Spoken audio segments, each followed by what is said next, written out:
எங்களை பார்த்து அந்த வார்த்தை கேட்கிறேன். நாங்கெல்லாம்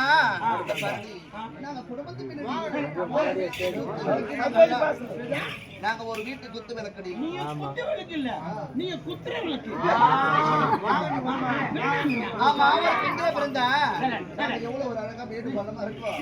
ஆமா உனக்கு இருந்து ஒண்ணுமே காண மரம் சாமானமா இருக்குதுப்பா.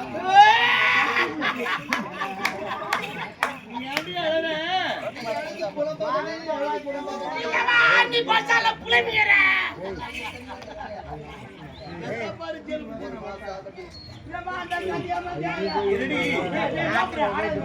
என்னடி ஆத்தி தாத்தா வந்துறாங்க தாத்தா ஆல் பேரு குடுகுடிக்கு தாத்தா என்ன சொன்னாரு ஏடி கோயிதே நான் கைனிக்கு ஏறு ஓட்டி போறேன். நாடக கலை காதலன் 73 என்ற யூடியூப் சேனலை சப்ஸ்கிரைப் பண்ணுங்க, லைக் பண்ணுங்க, கமெண்ட் பண்ணுங்க, ஷேர் பண்ணுங்க.